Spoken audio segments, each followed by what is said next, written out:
It's safe to say that the NBA playoffs has been must-see TV this year, and honestly, it's a blessing and a curse. It's a blessing because you're seeing great matchups, you're seeing players create their own storylines, create their own path, but it's been a curse for people that are fans of squalling teams that are nowhere close to making the playoffs, and knowing that your fan base is more than capable of giving people what they want to see. So we're going to break that down right now in the Pelicans Scoop. Enjoy your Monday, kick your feet up, but first, cue my music.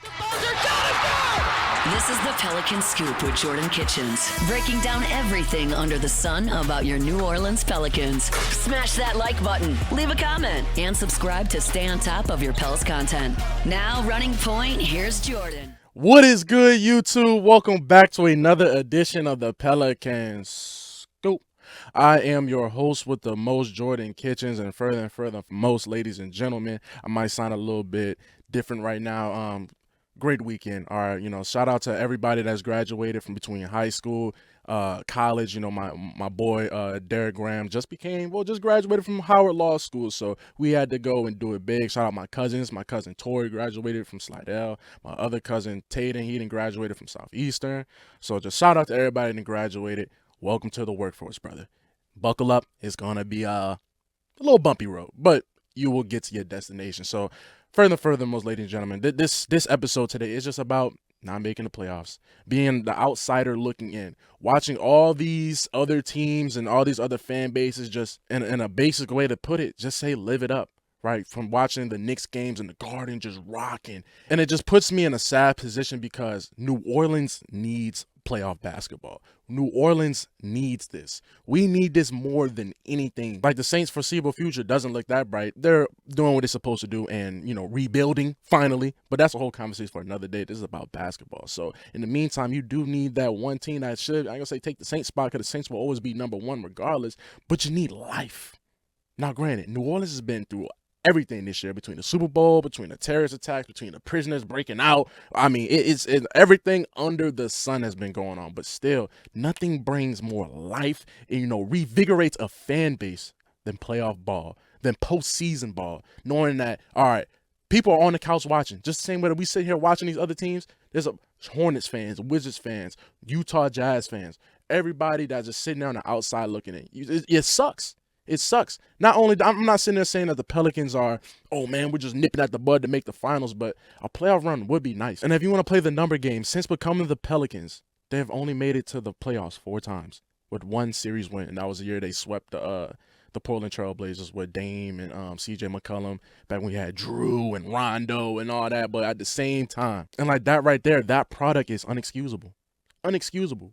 You haven't won a playoff series since 2017 and 2018, like that season. You haven't won a playoff series since then. So much has happened. You've seen 2 presidents. You've seen 2 presidents since that point on, and you haven't been back. Well, I mean, you was back and got swept. Zion still hasn't played a playoff game, and it's just so frustrating. This is not about a Zion thing. It's just so frustrating. This is a management thing. This is a franchise organizational direction thing. It's like, are they not watching OKC? I would love to just see the blender filled with red, how it was in that Phoenix area, just filled with red. Everybody just cheering at the top of their lungs. The blender is rocking. We need that. We need that. Nothing gives more life to a fan base than hope. Hope. Hope. Simple as that. H-O-P-E. Hope. Nothing gives a fan base more than that. Like, think about the last time the Pelicans truly had hope. And honestly, that was when Zion went down in the playing game against the Lakers. Like, you had hope that, oh my God, like, this team is putting it together. Like, oh my, Brandon Ingram, he just coming back, but if Zion, but no, just like that, snap of the fingers just going. Like, it truly does suck being on the outside watching, because you watch the Knicks just beat the Boston Celtics, and just watch how their fan base just exploded. The city of New York was just flooded. You got them doing the bing bong, all this, they're doing all the little Knicks stuff, and like, I want that. The Pelicans can be that. We have New Orleans, Louisiana. The people that live here are pure characters. You think you see something in New York? Go bring a camera out there after the Saints win a highly contested game or something like that. Go bring the camera out there to the quarters. Go out there, go walk the streets. I promise you'll get some content. Oh, you'll get some content. Matter of fact, I might dabble in that content, but you will get some content. And just seeing the togetherness of a fan base come together, man, it's so beautiful. Especially when you're dealing with, when we had Brandon Ingram, right? Oh, trade Brandon Ingram, no, get rid of Zion, trade Brandon Ingram. Like having all these different opinions. Oh no, man, they both trash, get rid of both of them. Or this, like, just having a fan base so split against each other, just constant bickering about, well, we got to do this because you're bad. So everybody thinks they had the solutions. Everybody trying to come up with solutions. Everybody thinks that, oh, what their way is the best way to what they're doing because it's not working, obviously, what the team is doing. So everybody just coming up with these different scenarios and, oh, well, we got to do this and that. Or, man, Zion, man, forget Zion, bro, trade Zion. Or how, but it's just, I'm talking about that Brandon Ingram saga when it was like either it's a team Brandon, it's a team Zion. And like that stuff right there tears fan bases apart. But what brings fan bases together? Winning, performing, giving the fans what they want. Because honestly, all we want here is a winner.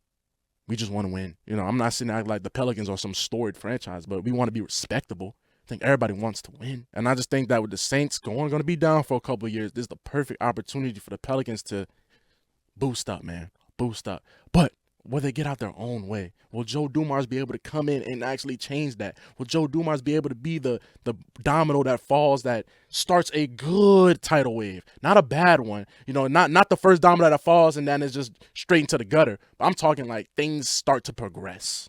That's all we want. All we want is to find that love and joy of a winning basketball team.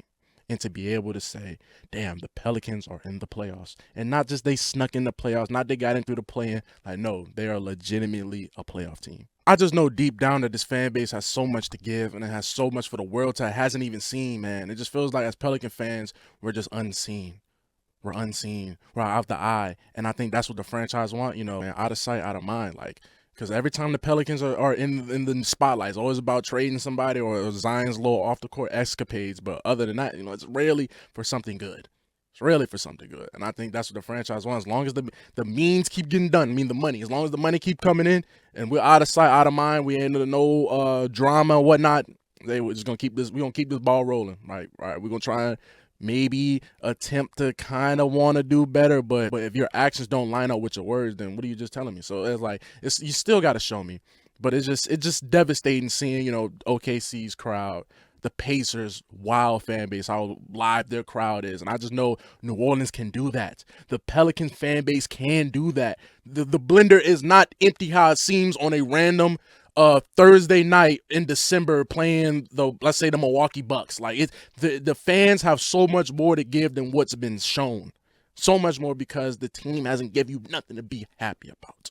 They haven't give you anything to sit there and be a fanatic about. Sit there and be a fanatic. Like, why? I get it, it's the Knicks, but like, Knicks have these celebrities courtside and all that, or celebrities going to the game. Like the Pelicans, man, it's like, our guys sitting courtside, they're super rich. Don't get me wrong, they're rich, but nobody really knows them. You might catch Morris Bart, maybe Rod 49, but like we don't have no celebrities really popping to the game. The most famous people that be at the Pelican games are Morris Bart or Saints players.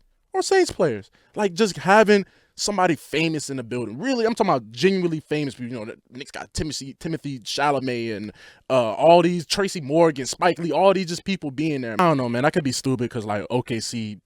Who the hell are the people sitting at OKC courtside? Like I said, these are people that have way more money than I will ever have. I'm not talking down about them. I'm just saying, like, I don't know who they are. Very rich, but I don't know who they are. So I get that point. That point might be a little stupid because, like, well, OKC, their fans they pack the house out all the time and really don't be no celebrities at no OKC games. But I just feel like this fan base needs a light shined on it. And I think that only comes from being in the playoffs, man, and winning. Not just being a first-round bounce, not being swept out the playoffs and people forgot you was even in the playoffs. Like, OKC was done with you after really game two. It was like, yeah, this is over with. Especially without Zion. And you got Willie Green telling Brandon Ingram he got to figure it out. Yeah, Blue Dort, you got to figure out a way to get out the torture chamber. You got to figure it out. I can't do nothing for you. So I just think that, man, we just need playoff basketball. The city needs it. The only way to really rejuvenate this fan base is winning.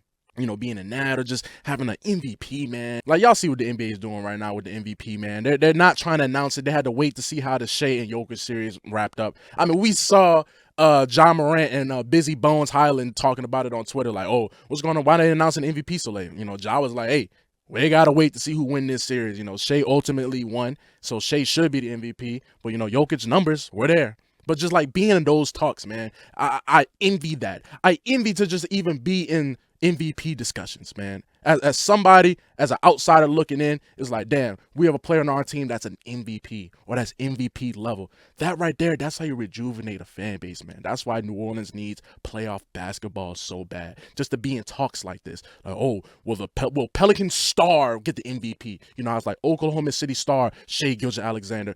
Denver Nuggets legend Nikola Jokic. Like, the Pelicans need that. And that's truly that all Pelican fans should want, is just to be respected.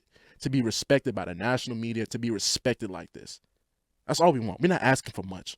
We're not asking for much. But yeah, the NBA think they slick doing that. Trust me, we see you. So the NBA announced the MVP last year, May 8th of 2024. So it's like May 8th, 19th right now. It's like May 19th. So they had to go and see. So it's not a conspiracy. They had to wait and let them duke it out. But it does go to show. So let's just say the Nuggets did win that series. Would that mean they would have gave the MVP to Jokic? Especially after the amazing regular season that Shea had. You know, they do say the MVP is a regular season award. So that just makes me think, would the NBA have given to MVP to Jokic if the Nuggets eliminated the Thunder last night?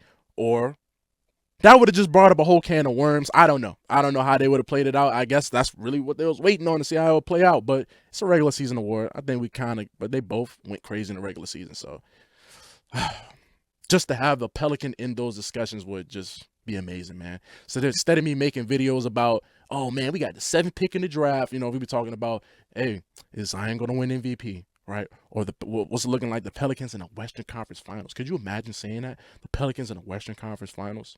No, you can't. You couldn't even imagine saying that. It's crazy. Cold world.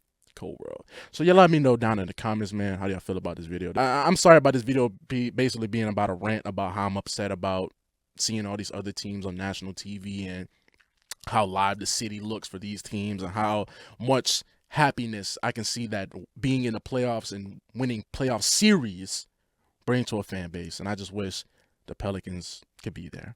So y'all let me know down in the comments how you guys feel, you know. Appreciate all the love, man. I appreciate even the hate. I mean, there's hate. There's always going to be, there's love. There's always going to be a little bit of hate, but it's like at least people are watching now, right? There was a time, there's a couple of y'all was there. Like, there's a time getting 100 views on a video was amazing. So like I said, I just appreciate the love, the growth that y'all have been doing, even the people, you know, in my life sharing the videos and whatnot. So like, I just appreciate everybody, man. Like I said, man, y'all enjoy your loved ones for sure. You know, congratulate your loved ones for doing great accomplishments, man, because everybody's trying to find their way in life. So y'all enjoy y'all Monday, man. This has been your host with the most, Jordan Kitchen, baby, and I'm signing out. Peace.